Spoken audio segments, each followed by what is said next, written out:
Trump is now twice gagged. I know, gross, but it's true. This is in the hush money fraud case. And originally, he had a gag order put on him by the judge to stop him from attacking the courtroom staff, the lawyers, the witnesses, and the jurors, something that we know he would do because he does it all the time.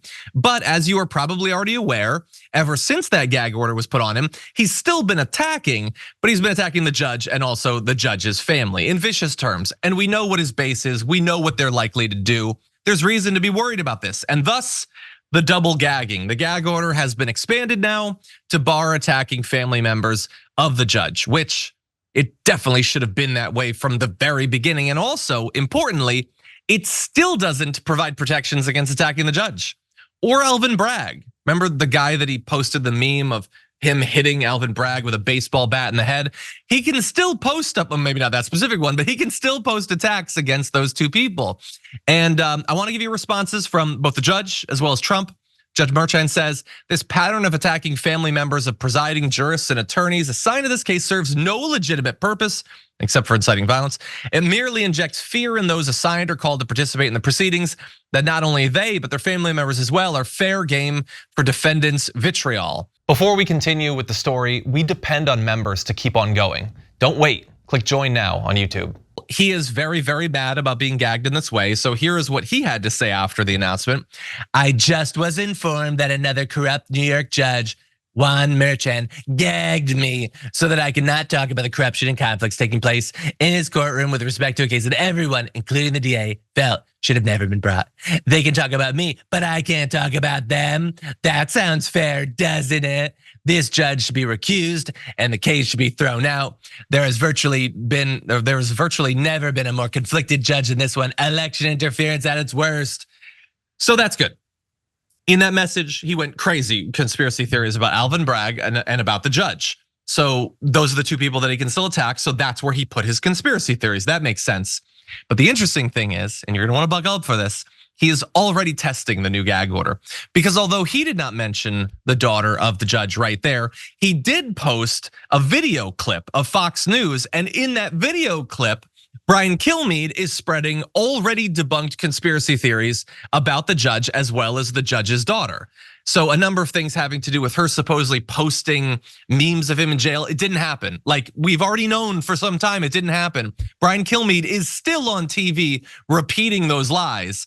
And Trump is now attempting to evade the gag order by using Brian Kilmeade as his surrogate mouth. We'll have to see if that's allowed. Sabrina, what do you think? Well, that's kind of the unfortunate thing about like the gag orders. If anything, it gives him more fuel to be like, I'm being censored. So he can like lightly talk about it to his fan base. But his fan base is not under a gag order. They can still go and harass these people that he's not allowed to talk about. So on one hand, yes, he cannot talk about them directly, but he still has plenty of ways to evade these orders, but also get his audience, his cronies to attack them in his place. So are we really getting a sense of justice from these gag orders? Did this gag order just make it worse? I don't know. It's bad both ways, I think. Yeah, look, I think you're right. It's a cultural thing. Like what they can do is stop him kind of from doing it. But what they can't do is sort of like put the genie back in the bottle of not having him be the figurehead of a political movement that believes that conspiracies can stand in for facts, that viciously attacking, perhaps inciting violence against public figures or people just tangentially related to public figures is acceptable or preferable. And that's what they all do. Like Trump posts that stuff, and that certainly helps, throw some like fuel on the fire or whatever. But as you point out, if he doesn't do it, Roger Stone is gonna do it, and Alex Jones is gonna do it, and a million other people are gonna do it, and Fox News is gonna do it. And then every right winger in the country, every red hat wearer is gonna be like, it is my solemn sworn duty to post all this BS constantly.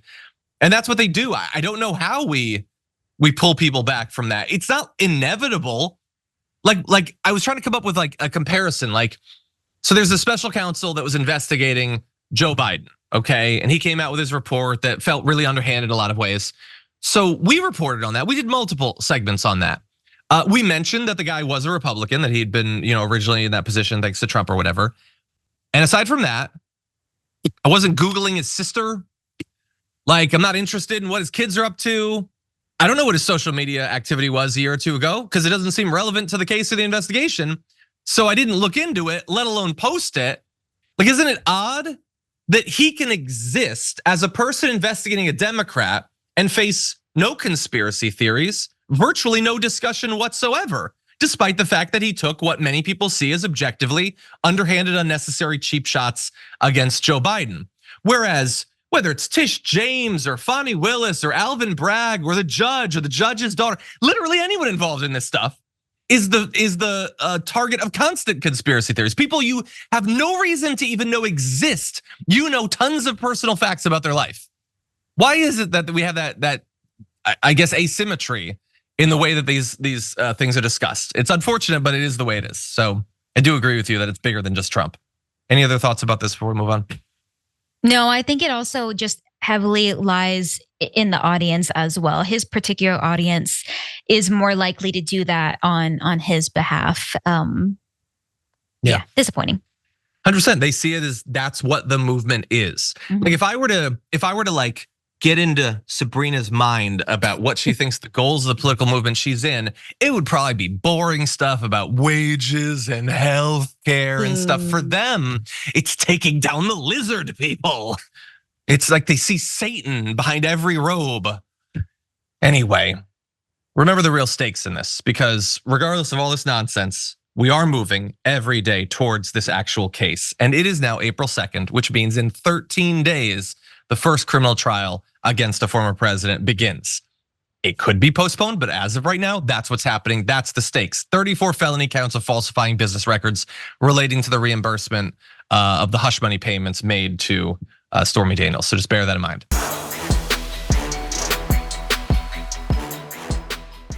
Check out the Damage Report podcast each day, wherever you get your podcasts, whether Pocket Casts or Stitcher or iTunes. You can join me as I give you the news and stories you want, with a range of co-hosts and interview guests jumping in on the fun each day. Again, that's the Damage Report, wherever you get your podcasts. And if you get them at iTunes, don't forget to rate and review. Sometimes I'll read them live on the show.